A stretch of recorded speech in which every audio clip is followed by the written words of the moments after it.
What's going on there, YouTube, and welcome back to another comic book video.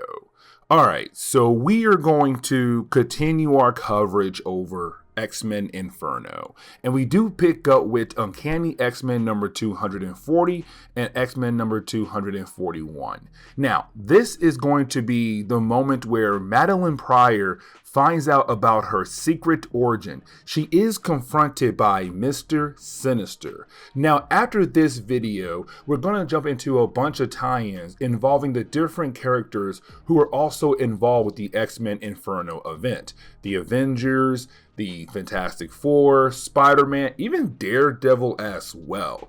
But for right now in this video, Madelyn Pryor is about to learn everything about who she is and how she's connected to Jean Grey. And so getting into today's storyline, we do pick up with Havoc and also Madelyn Pryor. Now remember, in our last video, these two characters had established a relationship with one another. But here's the thing, even though Madelyne does like Havoc a lot, she still has feelings for Cyclops, even though she is very upset with Cyclops. Now, when it comes to Havoc, he does like Madelyne a lot, but at the same time, he's still in love with Polaris, who is currently being controlled by Malice. Now, you do have the two characters being able to spend some quality time together at a restaurant at the top of a random building in New York. Now, here's the thing, because out of nowhere, you have a group of scientists arrive. Now, these scientists, they are there to look at the Empire State Building because they got reports that the building is actually growing in size. Now remember, we saw that in one of our earlier videos when it came to the Empire State Building. It is growing in size. And so for the scientists, they can't believe what's actually happening to the building. Now, it does lead into an argument between the scientists, but here's the thing. They get kicked out of the restaurant and they have no choice but to get back into the elevator and go back down. But the elevator is also possessed by a demon. And so every single scientist in that elevator is killed off just like that. Now Havoc and the guy in charge of the restaurant, they have no idea what's happening to the scientists. But Madelyne, she knows. And she's kind of like, yes, go away. Y'all were annoying. Now, for Havoc and Madelyn Pryor, their date does end when Gateway does take them back home to Australia because, again, the X-Men are currently working out of Australia, and you do have the two characters go their separate ways. Now, you did have Madelyn Pryor head over to a cemetery. Now, in this cemetery, there was a grave made for Jean Grey, when she had supposedly died back in the Dark Phoenix saga. Now, we already know there's no body there in that grave at all. But either way, you have Madelyne going there saying, you should have stayed dead. Because thanks to you coming back to life, you ruined my marriage and also took the man I love. But also now, because of you, I lost my baby. Because remember, after Jean Grey has supposedly died in the Dark Phoenix saga, Cyclops found Madelyn Pryor, who looked just like Jean Grey, and he married her and had a son with her. Now, when it came to Cyclops, once he heard that Jean Grey was alive again, he left Madelyne and his son to go form X-Factor. Now, there was a period of time he realized that was a huge mistake, and so he went back for Madelyne and his son, except when he got back home, they disappeared. He had no idea where in the world they were at, but either way, Madelyne found out months later that Cyclops left for Jean Grey. And so because of that, she's kind of like, I already knew you had feelings for Jean Grey when she was supposedly dead, but to see you go ahead and leave me for her as soon as she came back to life was heartbreaking. Now, you have Madelyne expressing her anger in this cemetery, where she is confronted by the parents of Jean Grey. Now, they arrive, and once they see Madelyne, she turns them into demon or goblins to work for her. Now, you do have Nazareth arrive. Now remember, Nazareth has been working with Madelyne to hopefully take over the Earth or to take over Limbo. That's his goal. But for Madelyne, she wants Nazareth to find her son that was taken away by Sinister. Now, here's the thing. She tells him, if you try to betray me, you are not going to like me at all. And so he has no choice but to go ahead and help her with this mission. Now we finally jump over to the X-Men. Now this section right here is not really important. It's only implying the idea that Longshot and Dazzler are having some issues, because remember, in our last couple videos they had also established a relationship as well. But here's the thing, you have Rogue wearing some clothes that belongs to Dazzler, and she's also hanging out with Longshot. Now when it comes to Dazzler, she's playing the role of the jealous girlfriend, basically saying that no other woman has the right to hang out with my man at all unless I am there. If I'm not there, then stay away. And so it does lead into a small battle between Rogue and Dazzler, but once you have the battle actually stopped, you then have Longshot tell her, hey, what's wrong with you? Like, before you and I got together, I was friends with everybody, including Rogue. It's not okay for you to claim me for your own and not allow me to see other people to hang out with. It's not cool at all. That's why I say this entire section right here is not really important, but at the same time, it does add in some drama. Now we jump back over to Havoc, who's also being confronted by Storm and Wolverine. Now remember, when it came to the X-Men at the tail end of Fall of the Mutants, well, they had supposedly died on live television when they had gave up their lives to stop the adversary. Now, what the world does not know is that the X-Men came right back to life right after that, thanks to Lady Roma. And so the X-Men have been presumably dead, but hiding in the shadows to take down their enemies. Now, for a while, the X-Men have been looking for the Marauders. And luckily for them, when it comes to Madelyn Pryor's computer, they were able to find the Marauders. And so you have Havoc, Storm, and Wolverine say, you know what? It's time for us to pay a visit to the Marauders. Now, you do have Nazareth take Madelyne over to the orphanage we saw earlier when it came to Cyclops coming here to look for his son, his missing son. Now, here's the thing. This was the same orphanage that Cyclops went to after his parents had supposedly died. Now, here's the thing though, because when Cyclops came to the orphanage, he found some underground facility underneath the orphanage where he found his son. Now, his son was taken away by demons. But here's the thing, Madelyn Pryor is also beginning to see images as soon as she walks into this orphanage, or really this underground facility. When she walks over to a container, she begins to see images of her son who was kept inside there. But then out of nowhere, she begins to see images of herself also being contained inside this container. And she's kind of wondering what in the world is going on here. Because remember, when it comes to Madelyne, we don't know her past at all yet. The only thing she remembers is somehow surviving a plane crash, and that was it. And so no one knows where she actually came from. And this story here is going to give us all that information.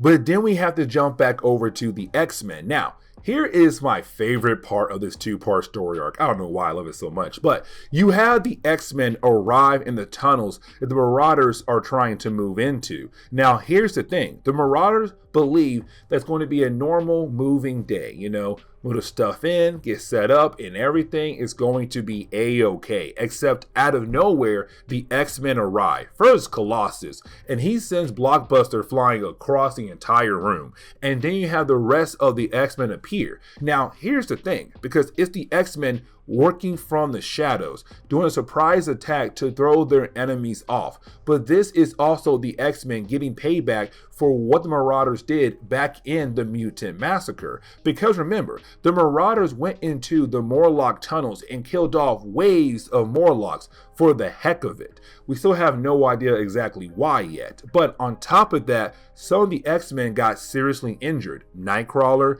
Colossus, Kitty Pryde. And so this is the X-Men saying, oh, it's time for some payback for what you guys did to us a while back. And the X-Men just continue to kick their butt. Now, the battle does take our heroes and the Marauders into the city, and at this point in time in the X-Men Inferno event, the city has gone mad. Demons are everywhere. People are being attacked by objects that are being possessed by demonic energy or straight up demons. Either way, New York City has gone completely mad.